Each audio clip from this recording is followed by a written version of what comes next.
będzie ci przeszkadzać słuchać.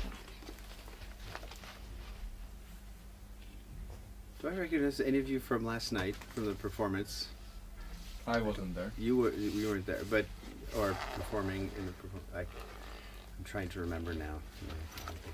I was there, but I think You were at the concert. yeah, I left quite early. So. No? You need this? Oh yes. Oh, that's major. Marek Great. told me you're Okay. looking for. Yeah, I need just. In fact, I really need only the adapter, but that would work. So. Ale ja nie wiem, czy to działa. Trzeba podłączyć. Trzeba włączyć i jak będzie pff, to znaczy, że nie działa. If it will be, then we go to the garden. Yeah. Tutaj Nie sobie. włączać, ale to już nie Wiesz, ja mogę pójść po sprawie. To jest Magdy. Ja nie wiem, czy jest sprawny po A na prostu. którą jest? Ja wiem, ale ja byłem zwykły adapter, wiesz, taki grają, nie grał mechaniczny. wczoraj. And yeah. Chyba nie. Ale nie wiem. Okej. Aha, bo chodzi tylko o rozmiar wtyczki, tak? Asystentką O taki adapter chodzi. No ale takiego nie mam. To jest fajnie. It runs on all the power. Wiem wszystko. Kurwa, ja już nauczyłem na pamięć tego, na pamięć. Probably I'll later read from my. Check it out. Tak. It's on. Okay. Yeah. Perfect. And my computer later. Dobra, Okay. Bardzo serdecznie Państwa witamy. Coś tu jest. Zaczynamy wykład, proszę jeść spokojnie, bo to ważne, żeby się nie zakrztusić. So we are so happy. I think you are in the right place to have Shannon and Ryan joining our audio art conference. Significant event. 1, 2, 3, 4, 5, 6 one. Altogether 11. They came. They came from Chicago, but temporary. Is it correct? In Amarillo, temporary. We don't know yet. It could be temporary. It could be Temporary. permanent. Who Yeah, knows? permanent. Yes. You don't know What what's is going the to happen distance in life. between Chicago and Amarillo? It's a very short 16 hours of driving. Yeah, from American standard, it's very short. You understand? That's because 2 days. I love to measure distance by hours, by the time. Yeah. It's perfect. Yeah. No, Because it's really well, then always you don't I have to need convert. switch. You don't have to when I'm in convert US. kilometers to miles. Then Yeah, you just exactly. hours Exactly. is universal. Exactly. You know, we all do the same hours. So I think that you've got all. Yeah. What about video? You need it or not? No. I think I will actually, but not. Well, yeah. I think I do need it. But then you're just reminding me how disorganized I am at the moment. So. The blinking, so it will be soon. And I think. Let's see. Jak tu siedzisz, to jesteś w kadrze, to ci o to tylko mówię. To takie miejsce.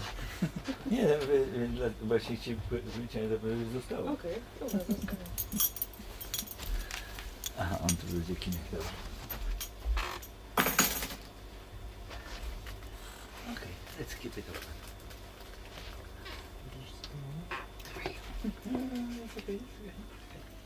Masz studio. Też. Weird, because if Ryan wants to show the patches, then Mamy zielony dywan.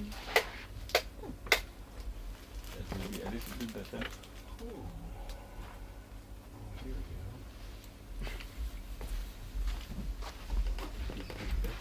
Just a little bit. That's correct. In English, yes. Oh. It will be a little bit better. This is not correct. It will be better a little. That's better. Yes, in English. Well, I think so, but for Both- them, both are. yeah. Weird. That we Because publish. you know, I even though I made a mistake, when I talking, I think in English, of course. But then when I got Znalazł się this kind of właściciel more szalika zębów. better, yet still those Nie are chcesz either here or here. Yeah, I speak Spanish and Okay, Polish, so Proszę? A 5? Tak. I wiesz co, Is it possible to get on the Wi-Fi here? Yes, I will give you. Forgot about OneDrive. Wiesz co, mogę się oddać 3, obydwa. 4, Tak. It's 5. Nie, putting nie, my nie, files powiedziałem, to the że cloud without powiedziałem mi, że ty permission masz. sometimes. Tak, tak. Zobacz, jeszcze czy alarm jest włączony, Piotrze. Dobra. Is it? Yes, AM? yes, give it. I will give you. I think I joined last time. Can't make that. Iść na zajęcia z Marysią, czy iść do domu i rysować króliczki? Idź na zajęcia z Marysią i rysuj króliczki. Nie, bo tam to jest wiele. Zapomniałam sobie, że miałam zdjęcia You have to Marysi. wait. Chyba sobie Because I have it. This coat in a. All right. Well, I'm just. I will do it. But I can start, and then I will do it. OneDrive will start to do. When I have the password, OneDrive will do everything. So. Okay. So you're not waiting too long for my. I did all the technical stuff that's supposed to be hard, but is actually quite easy. But then forgot to do the stuff that's easy, but actually very hard, because my computer likes to. I have cloud storage, OneDrive, and it likes to just automatically sometimes just take things and put it in the cloud without asking me. So some of my materials are in the cloud at the moment. So In fact, I think I'm not sure whether all of them were yesterday on your concert. So just okay. to remind, Shannon, it's quite clear that you are playing flute. Yes. Looking at you at the moment, Yeah. Ryan doesn't handle anything because he's a composer. Sound artist. I handle only myself. Yes. Yeah. But you are also the performer, like yesterday. Yeah. So those are Yeah. the stories around Yeah. our long contact, you know. Yeah. So that's playing in different. I love it. The Yeah. GPS, our GPS. Yes. Yeah. And so, is anyone familiar with Mark's GPS Trends project? Of course not. No, it's I'm been too- so long. I'm The too, last one I'm- was 2017. I'm too old.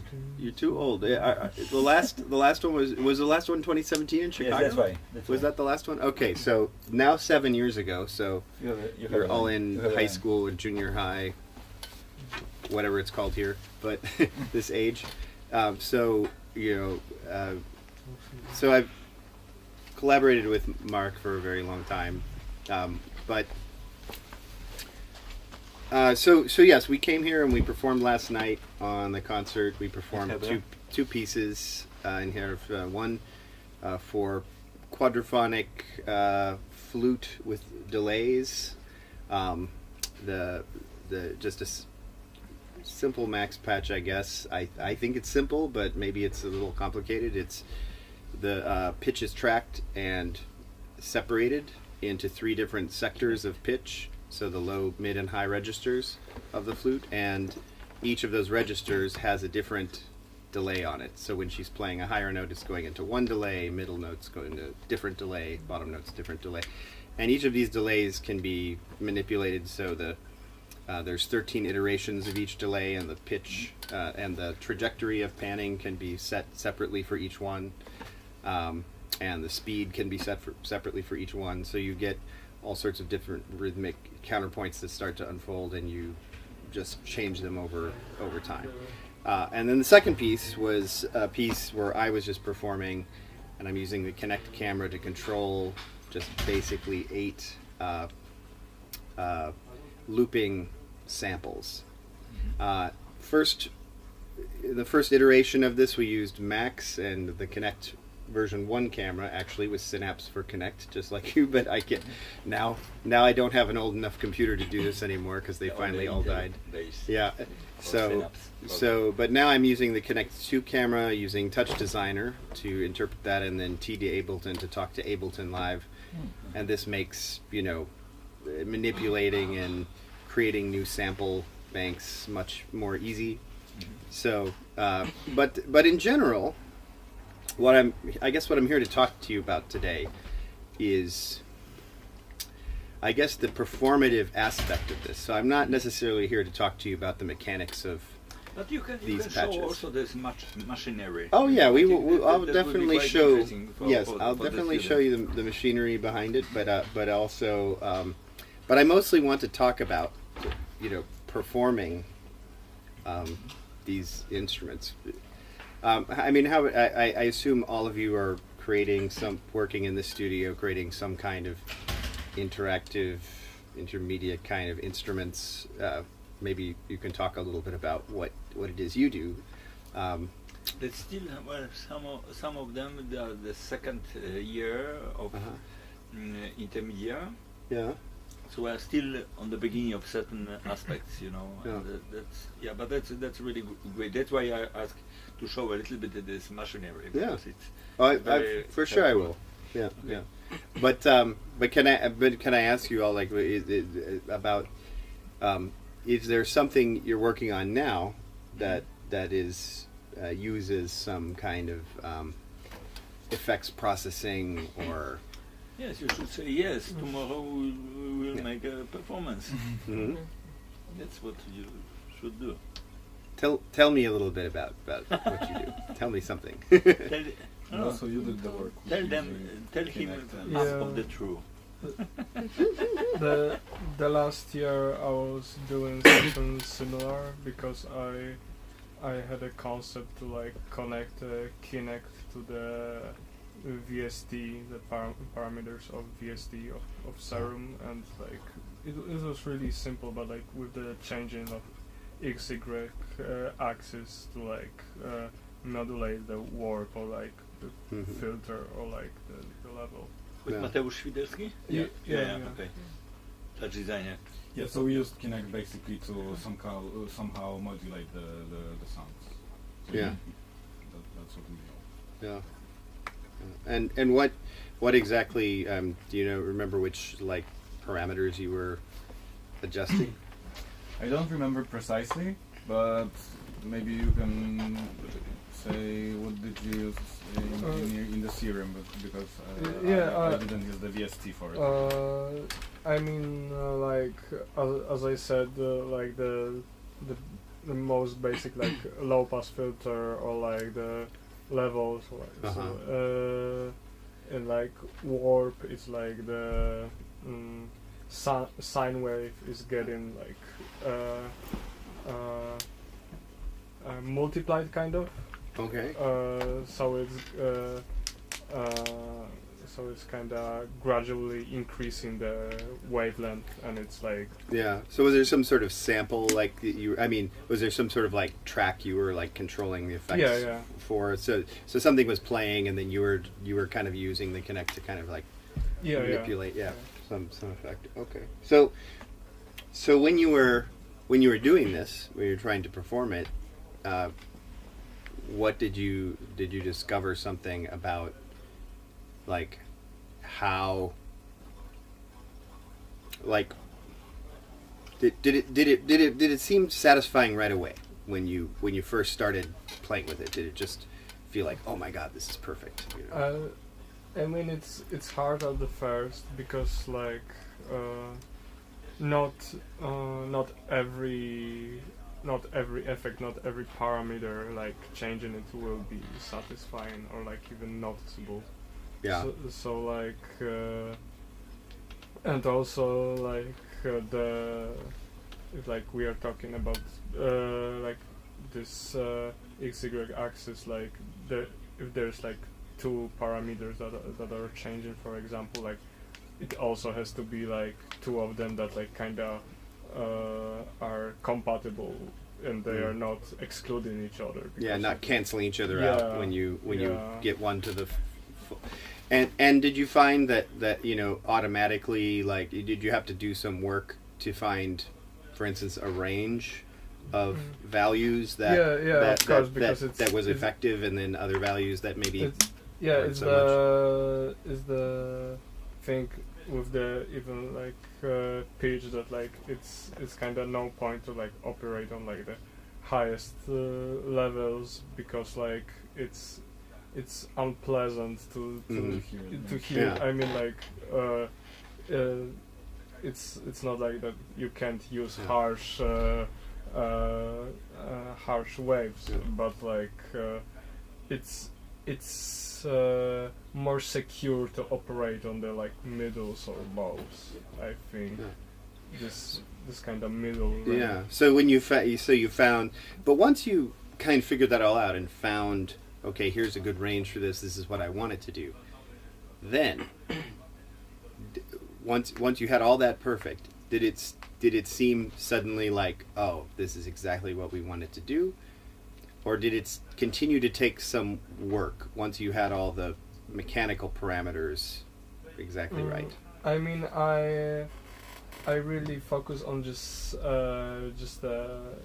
only a project and like making just, it work. yeah, and like making video of like process on how I made it, because like we had like half a year with these classes, so like it was mostly about like at first finding topic and then finding a way and media to like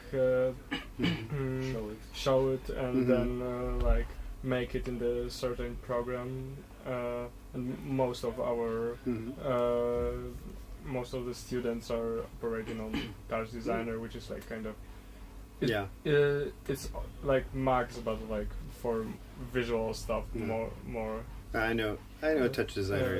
In fact, that's what I used to create the piece for last night. So, actually, I should be more specific. A friend of mine created a patch of Touch Designer, and from that patch, I've now learned Touch Designer by just changing things, a little bit. So I'm not a Touch Designer native. I didn't learn it as a student or anything, but I am becoming more and more fond of it. When I say I'm fond of a program, it means I have more opportunities to swear at it, to curse it, because that's just how it goes, right? You like. I grew up in Max MSP, so to me, Touch Designer it's very strange. I've been using Max MSP for 20 years or something like this, and it's like a third arm for me, Max MSP. I don't have to think about using it. I don't have to think about programming it anymore, because I can do this almost without. Sometimes I can reprogram a Max patch during a performance because I'm very fluid with that, but I'm not so fluid with Touch Designer. And do any of you do live coding? I never did live coding, but other than maybe what I'm talking about in Max.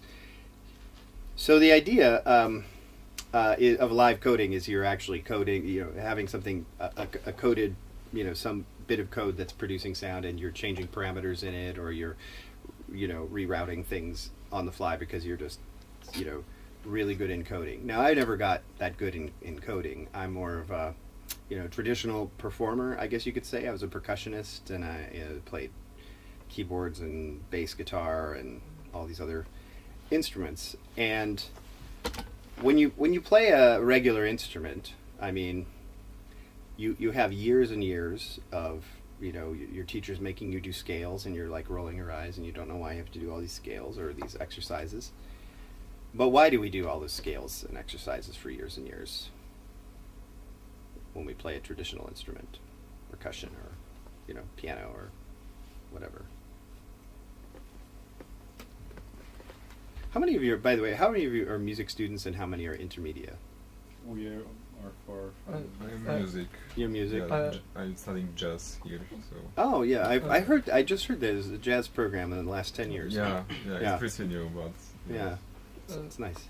I only had like the first 6 years of like music school. Yeah. So like it's like in Poland we have like primary and like the first and the second, and after these two we are going to studies. Yeah. So this, some of what I'm going to say it may at first only seem to have relevance for like music students, because I'm talking about the musical performance of these kinds of instruments, but I actually think it has relevance in many cases, because we're talking about, you're talking about different forms of interaction design, but also we have to think about when we're designing things, we have to think about what is the intention of this thing I'm making. What do we want people to be able to do with it?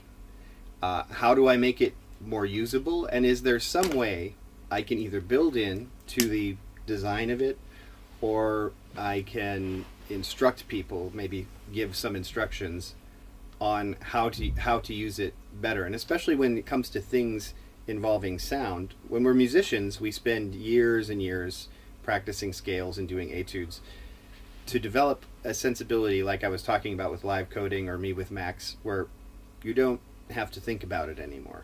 You don't have to think about where your fingers go to play the scales, and that way your brain can be more focused on higher cognitive thinking, phrasing, or what I'm going to do next, or even that becomes internalized when you practice over and over again.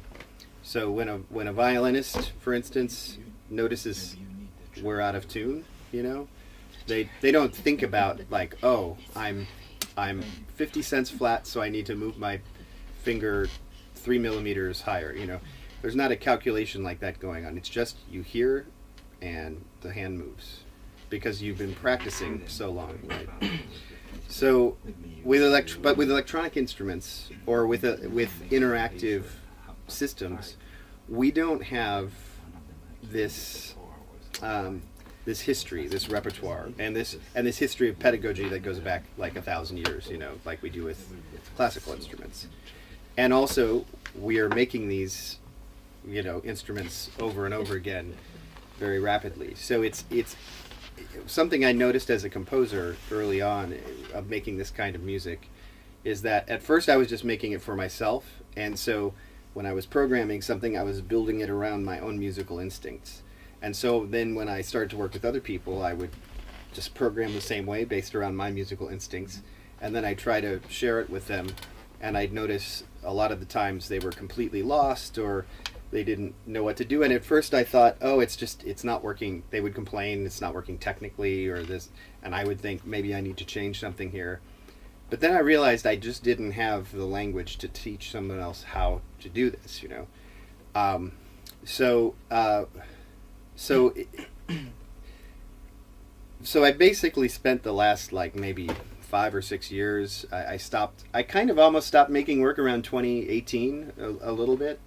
I mean, I was still making some things here or there, but before that I was working on really big, massive projects. Well, one premiered here at Krikoteca many years ago now, 2014 I think, around this time, and then another one premiered it should have premiered in Egypt, but it didn't quite, but in 2018, and then that was kind of the last one. I was working with Connects and motion tracking and working with video artists and really all-encompassing projects that took 2 years to do. And after that I realized that a lot of the stress of making a project like that, it was because based on not having the language to kind of communicate how do you play this, or what are we trying to listen for. So I started kind of examining my own process, and I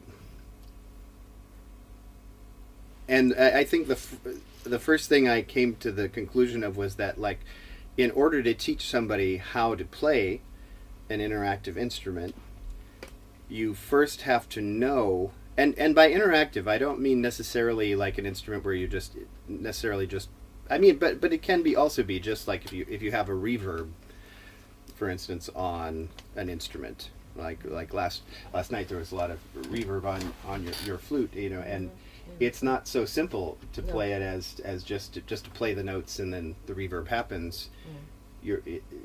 Would you say having that reverb present in the space affects your phrasing and the way you articulate certain notes sometimes? Sometimes, yeah. Sometimes, yeah. It was several difference of reverbs. Yeah. Difference. Yeah. Did some of those pieces have reverbs that were changing as time went on? Or Yeah. But I make it.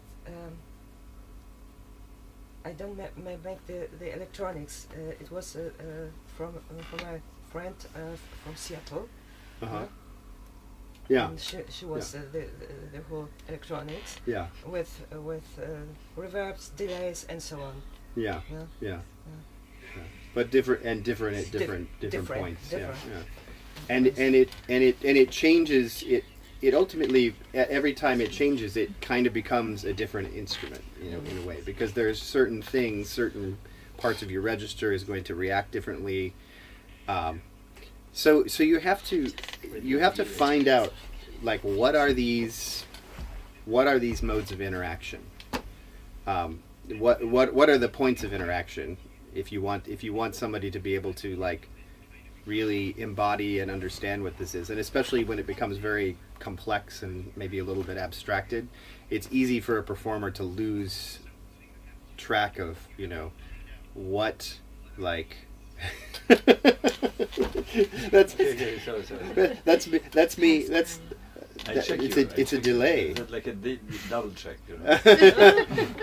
Are you having artificial intelligence double check my information? Then I correct, quickly. For the live stream. Yeah, but it's so first of all, you have to identify what are these, like, modes of interaction. So, for instance, in your piece, this, say you had this low pass filter. We'll just take, for example, you were talking about. First of all, you had to identify, okay, where's the point at which this starts to become meaningful when I maybe move some body position. What was it? Were you just, like, tracking the position of, like, the hands or something like this? Mostly. Yeah. Were you doing it, like, relative to some other positions, so you had to do some math to? No, just the absolute value. Yeah. Oh, so you had to you had to have somebody, you had to then stand in a very specific location, right? Because otherwise the absolute value would change, right? I may misunderstood you. Like, it was like with sliding, like. X, Y, just up and down, left and right. Axis, I think. No. You didn't have this axis. Yeah, no. You didn't have the Z. Okay, so it can be wherever. So you were just, like, up and down, left or right. Yeah. Okay, I understand now. Yeah. So you had to first, say, you had to find, like, okay. There's still absolute values there, though. So you had to find out that okay, here is where my minimum parameter is, like here, right? And then maybe you had to find out that this is where, okay, here is where the maximum parameter is. So you had to spend some time looking at that.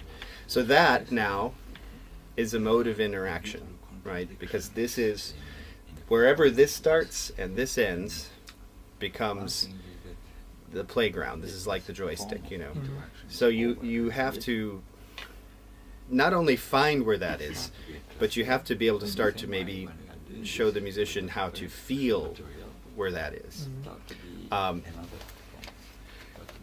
So I could tell a much longer story of some things. Has anybody heard the term kinesthetic empathy?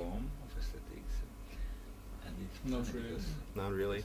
So kinesthetic empathy it's used in a lot of different ways, but the main thing is, like, when you're watching a rock band on stage and the guitar player's playing, like, an amazing solo, and you look around and suddenly you see people in the audience who also play guitars,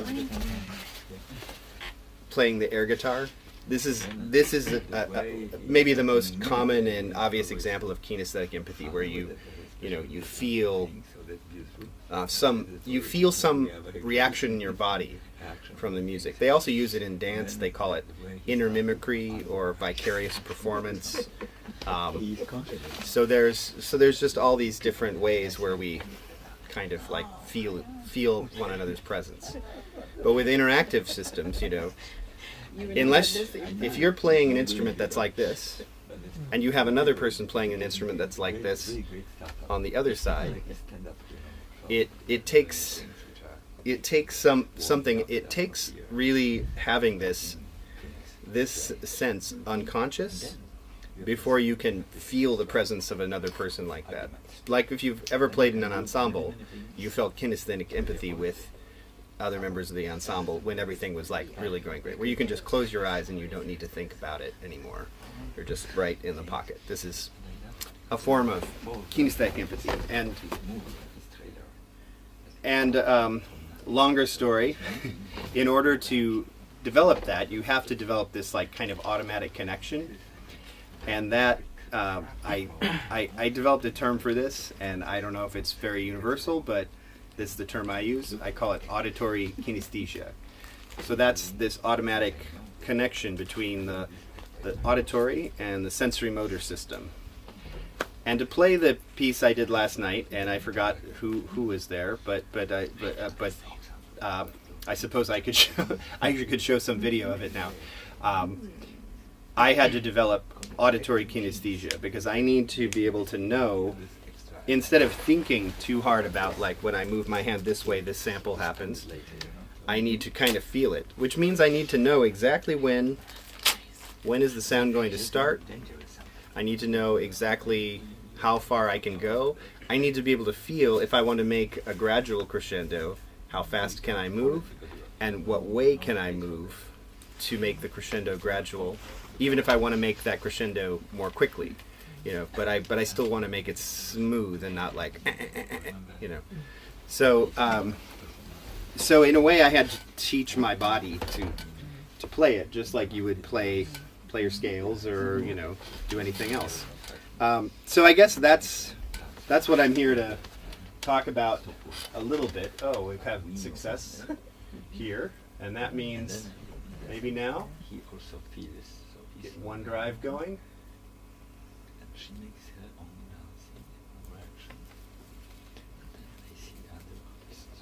Sometimes I have to resume syncing for some reason.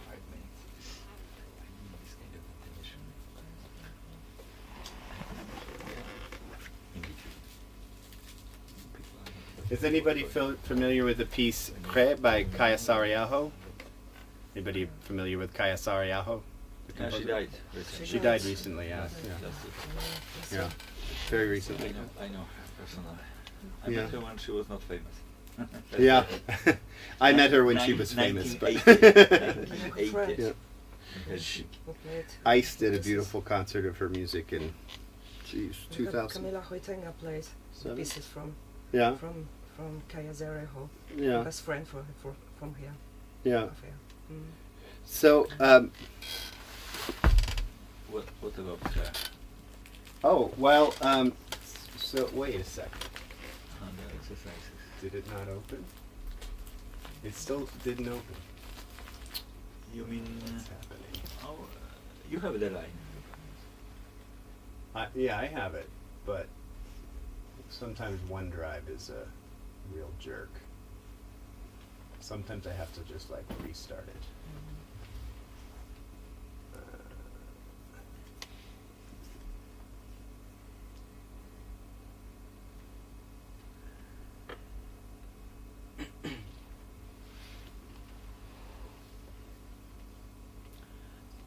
Bardzo dobrze, że się pojawił temat Kinecta, tutaj taki szybki łącznik. Z tym jego układem. Ale Ania, ty byłaś wczoraj? Nie byłaś? Pan był? Ja nie byłem. Nie widzieliście tego performance'u. Się z żoną jego rozmawiał na ten temat, bo było tak idealnie wypadło w kontekście całego wieczoru. To jest tak prowokacyjne to, co on robi, też nie do uwierzenia. On robi coś takiego, że pokazuje, że mu to nie działa, wiecie, od tego zaczyna. I robi te jaja w ciemności, zupełnie się rusza tam, najpierw się rozbiera, bo nie do naga, ale się rozbiera powoli i właściwie ludzie krzyczą, żeby tego nie robił. Z początek jest w ogóle super. No i potem się pojawiają jakieś naturalne odgłosy burzy, tego, i nagle okazuje się, że on na to ma wpływ. Rozumiecie? I nagle zaczyna powtarzać ten grzmot. I have some appendices in my dissertation to show you that. Here we go.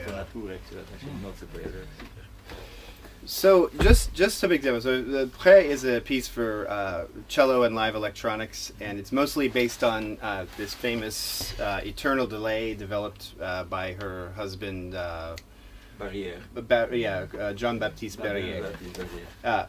And he's really famous guy who worked at IRCAM, and apparently, he did what very few composers of electroacoustic music are able to do, in that he kept her entire catalog up to date, and is still doing so.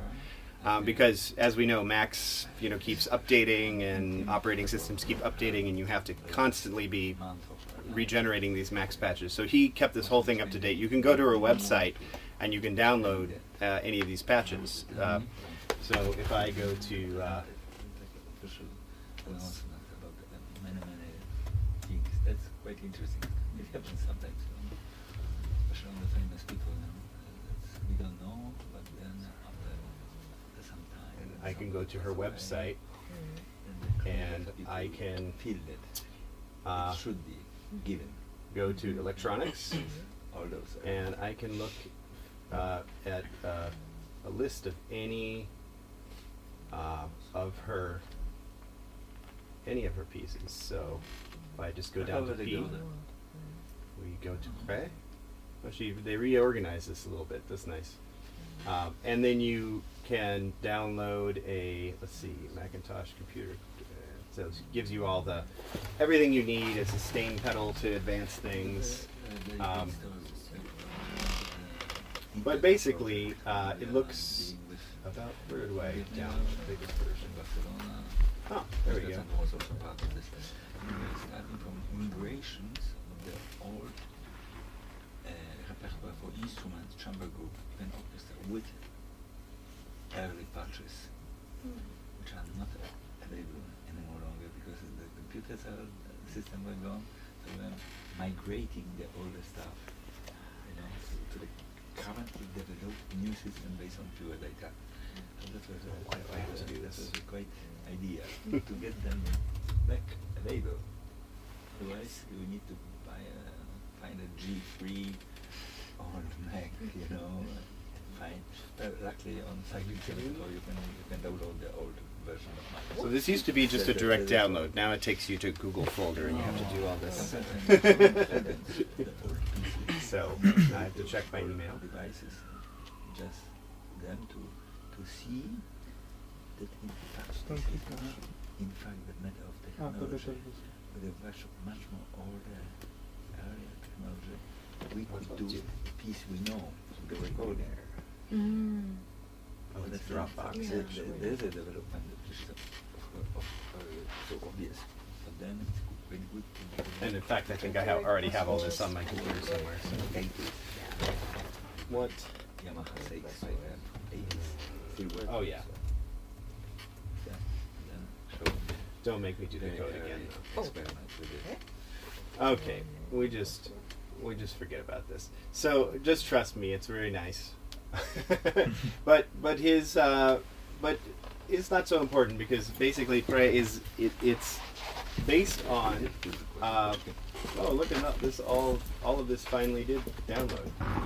It's based on this eternal delay made by Jean-Baptiste Perret, who basically it's a delay that it's a very long delay, so it's not really eternal, but the decay time is like 30-40 seconds. But the interesting thing is that Perret developed an algorithm so that the decay time is variable depending on the amplitude.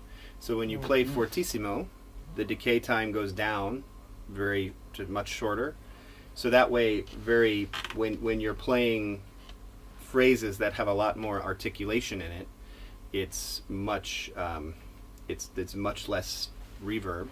And when you're playing softer, longer notes, the decay time becomes very long. So you can create this sort of bed of sound and then play phrases over it, and then again create sort of a bed of sound. To not get muddy with the... Yeah, to not get too muddy. Let's see if it'll just let me play YouTube video so you can hear some of this, but...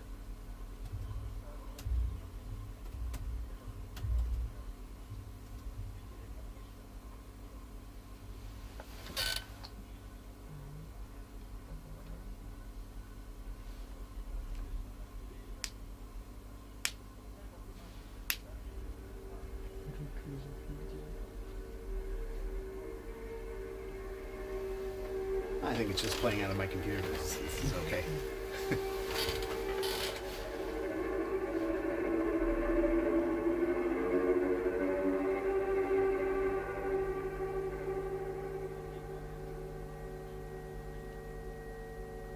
This piece also has some pre-recorded electronics in it.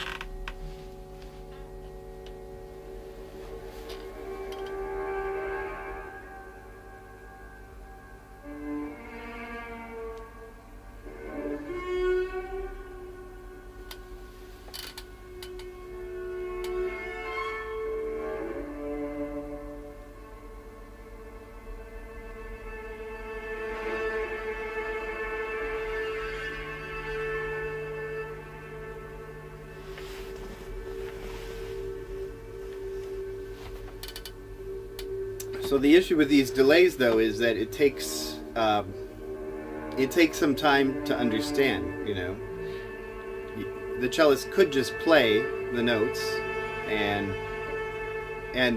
I believe I've seen many performances where the performer, especially with Sarajevo's pieces, are just up there kind of playing the notes, and they're viewing the electronics as this second part that's not a part of them. But it's more effective when in fact the delay, in this case the delay is the instrument, it is their musical instrument. And if they're not feeling that connection on some level, then it feels, and I think this performer is doing a very good job, you know, it feels disconnected, it feels, and when you're seeing it live especially, you really hear it. It's just, here's something happening here and here's something happening here. So in order to kind of develop this sense of connection, you know, the first thing I did was I said, okay, in this piece, the main mode of interaction for the performer is going to be this eternal delay, understanding this eternal delay.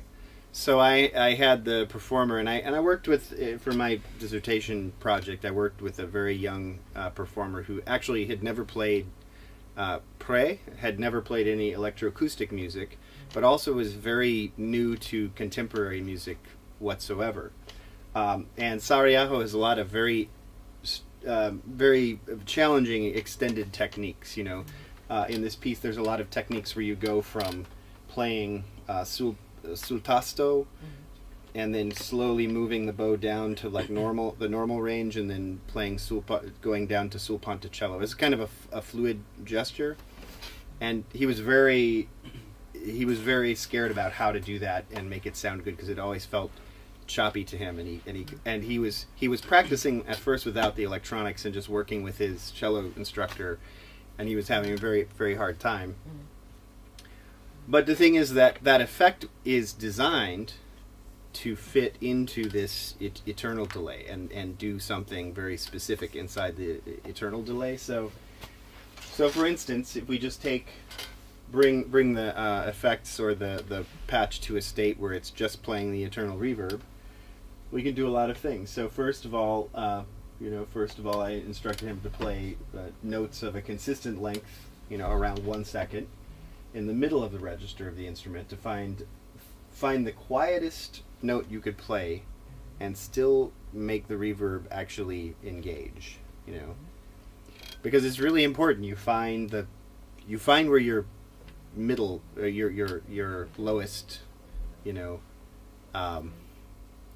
you find the minimum of your instrument, let's just say, because it's no longer, you know, as soft as you can play may not I mean, of course we always have to be dealing with like gain structure and gain input and things like that, but the softest you could play is not necessarily the softest you can play and have the instrument engage. Does that make sense? To have the reverb engage, you know, or maybe you have to work together maybe to find that point. So if you're playing your softest note and you play a little louder and it's still doing nothing, maybe there needs to be more gain input, and so that's something you kind of do with the engineer. But once you've found where that minimum point is, you have to, it's almost like something like you have to feel it, you know, before you can really engage in it, if that makes sense. So I'm asking them to play until you find a dynamic that's loud enough, and once you've found this level, try to alternate between a note that's too quiet for the reverb to engage and then one that just barely engages it. So you're just really testing that boundary. And also, you know, you needing to leave enough space between notes to actually hear what happens in the reverb. And then, you know, repeating this exercise. So this is just like a basic first exercise. You repeat it in different octaves, you repeat it on different notes. It's kind of like a little bit of an etude, you know.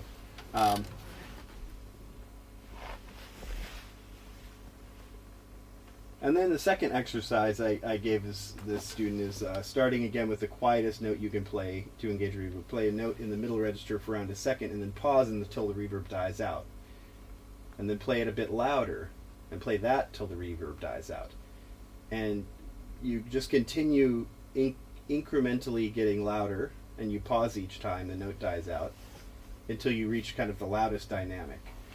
And this is because, you know, because the reverb responds to amplitude, you're kind of testing, okay, when I play a very quiet note, how long does it last? And you wait till the reverb really dies out.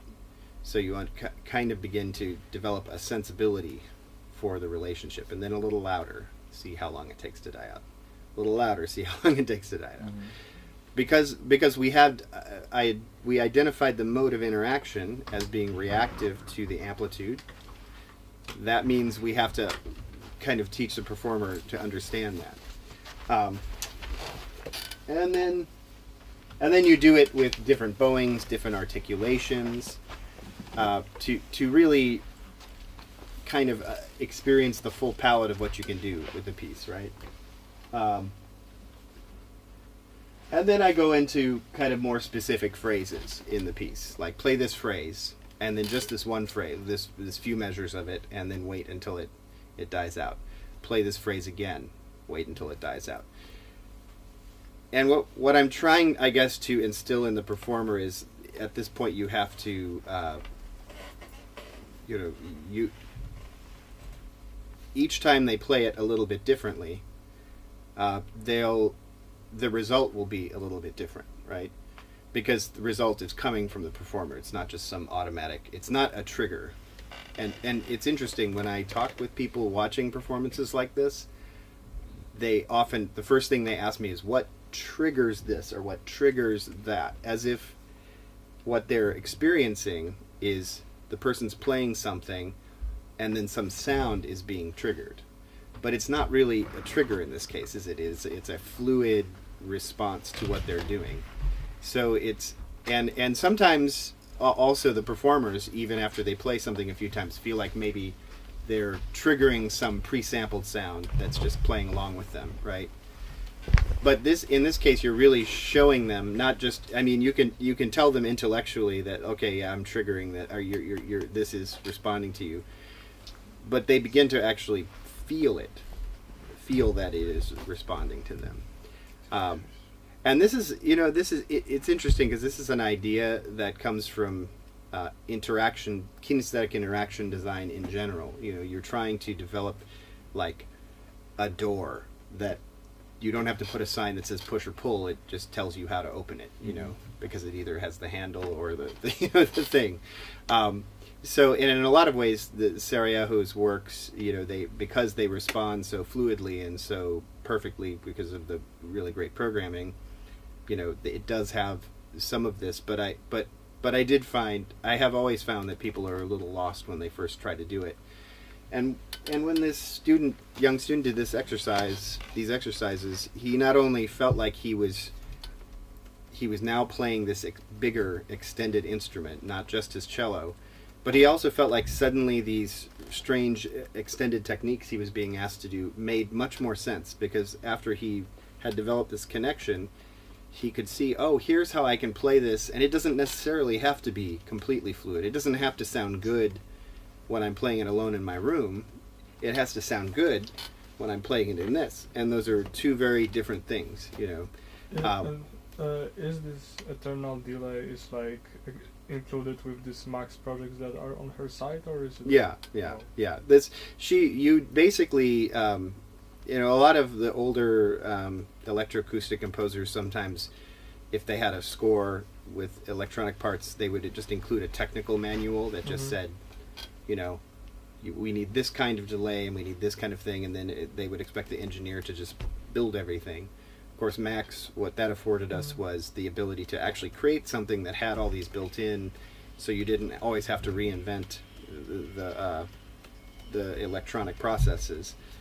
But the trade-off is that, even though you have this thing that just works, when something gets updated, it's really difficult to then you have to redo the whole thing. And luckily she was married to Jean-Baptiste Perrier, so he would constantly be updating these for her. But like I don't know who I'm going to get to update my stuff when when I'm gone. It'll just be gone probably, so maybe. But you also, there's also ways to notate that, say, okay, this is this, this is this.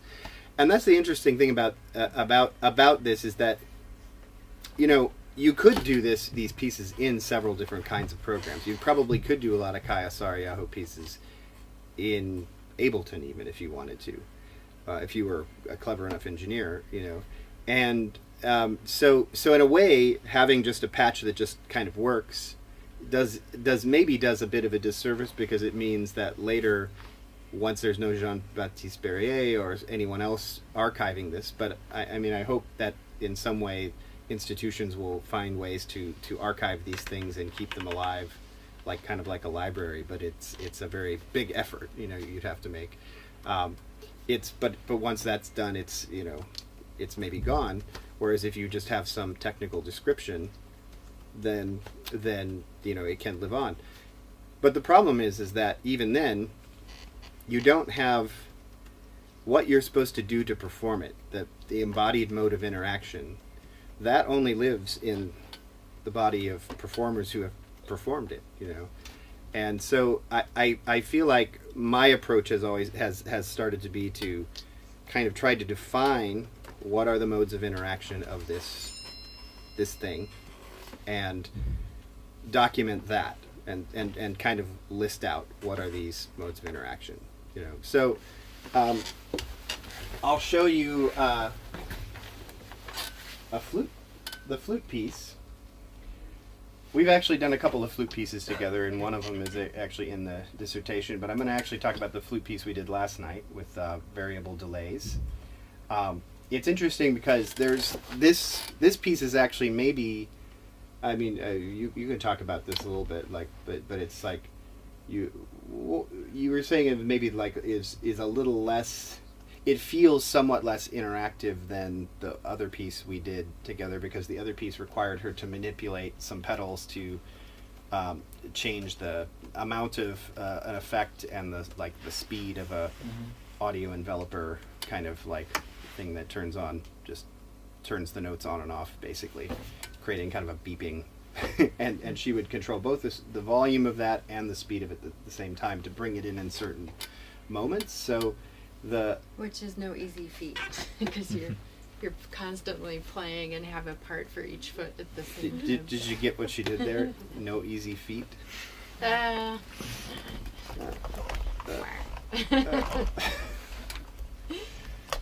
Mark's concentrating.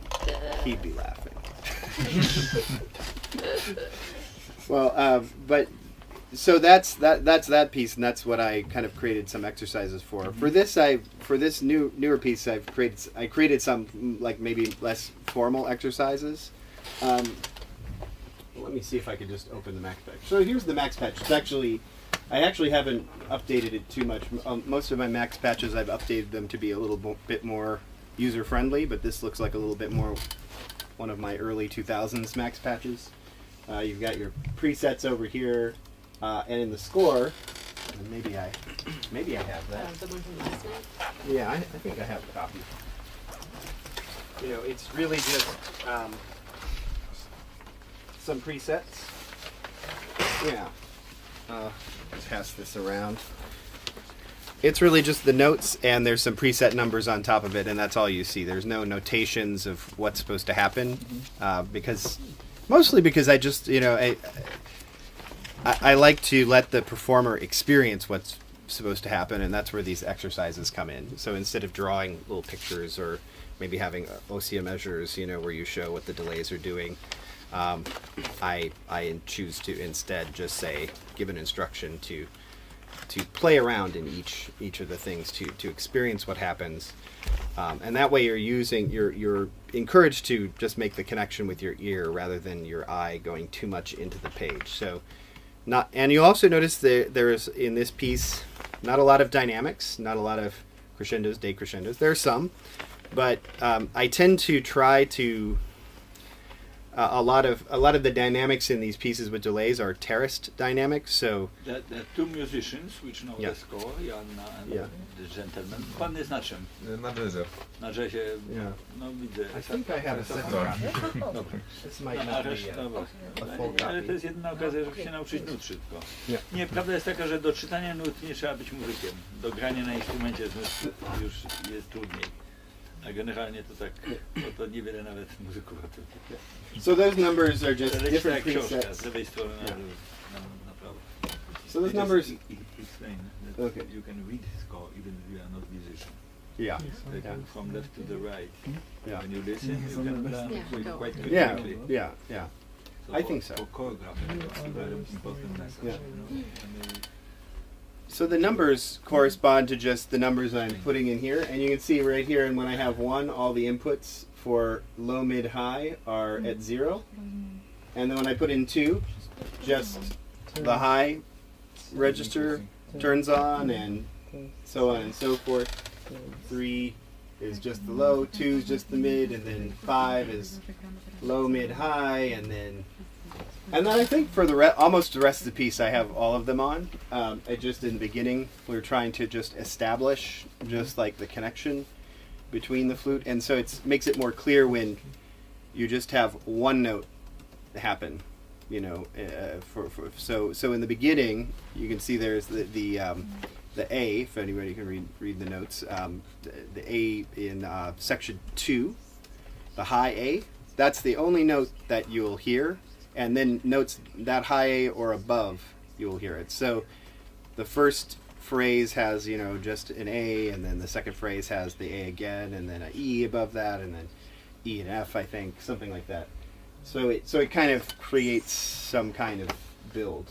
But then also you can see here, each delay has its own parameters, like the initial delay, how much time from the time she plays to the time you hear the first delay. And then the pattern multiplier, which is like it's like a percentage of that initial delay, or it's not a percentage of the initial delay. It's just like how many milliseconds between each thing. It's actually it's weird because my initial delay I measure in milliseconds. My pattern multiplier I measure in seconds. So you can see it's like 400 milliseconds or 0.4 seconds. I don't know why I did that, but that's just the way it is. So. Because I invented all these delays myself and the panning structures of them too. I didn't when I made this piece, actually I wasn't working at all with any of the earcom more fancy spatializer, things. I was just inventing everything from scratch, and that's because I wanted to do a very specific thing, and sometimes things that come pre-made get in the way a little bit, so I was just creating my own panning trajectories. And so you can see I can set the minimum and maximum x coordinate, y coordinate, and z coordinate, and that means the first iteration of the delay, the x coordinate will be at 0, and as we do the 13 iterations, it'll divide that number between that, so it ends up at 75, and then the next one, and then the y coordinate starts at 50 and then ends at 0. So it's just telling you where is that. The delay for that range, where it's going to start and where it's going to finish. So it might be some diagonal, and then, so that's, and then we'd have that for both high, mid, and low. I'm using this F0 now for the frequency. I was previously using fiddle. Is another important point about Mac's always updating. Fiddle now just doesn't work anymore anywhere. It was very simple. It didn't do very much fiddle. It only tracked the pitch, which was perfect for what I needed, because I just need something to tell Max what's the pitch. And if the pitch is this, you route the sound to one output. If its pitch is a different one, you route it sound to a different output, so on and so forth. This F0 is actually much more sophisticated, much more advanced, but because it does more things, the pitch detection is it's a little more finicky, and it needs the note to be exactly a certain way.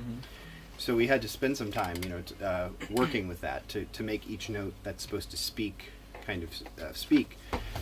But it also added another interesting dimension, because sometimes notes would react in slightly different ways, and maybe sometimes in unpredictable ways. So it was a bit more. It just took a bit more working with each note, to get it to speak in the electronics.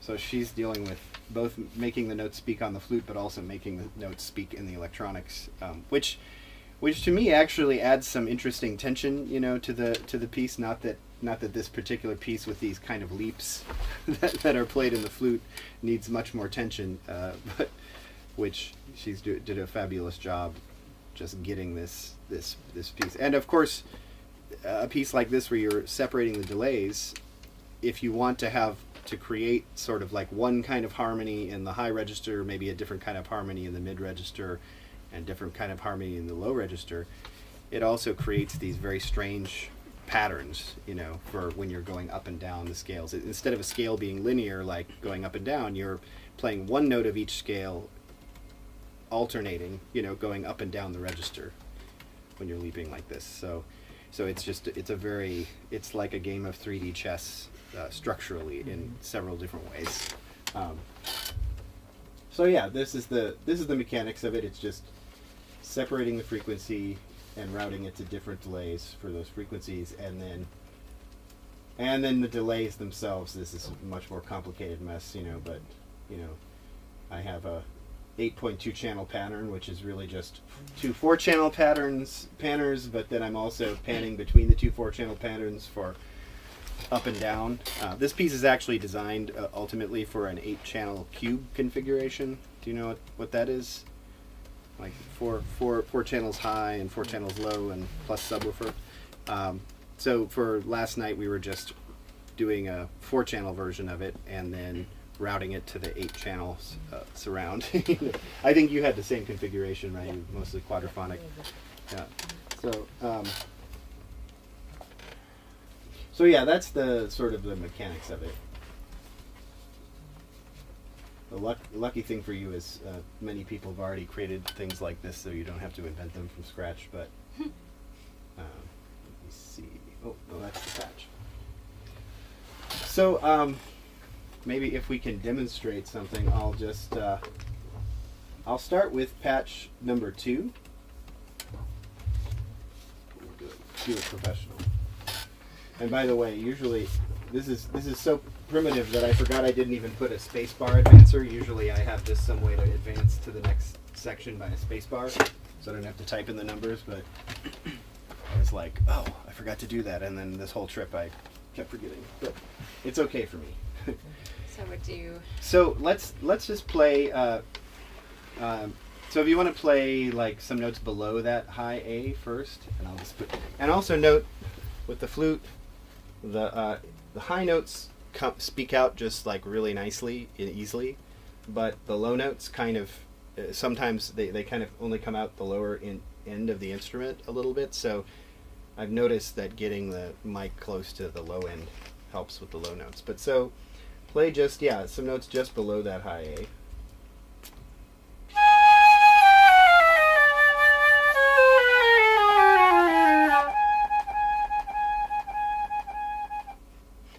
Was that high A?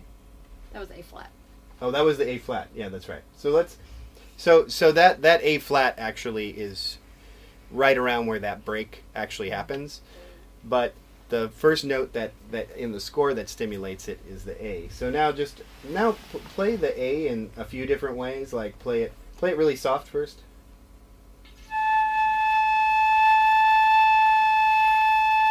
Okay. And short. And then play a little louder.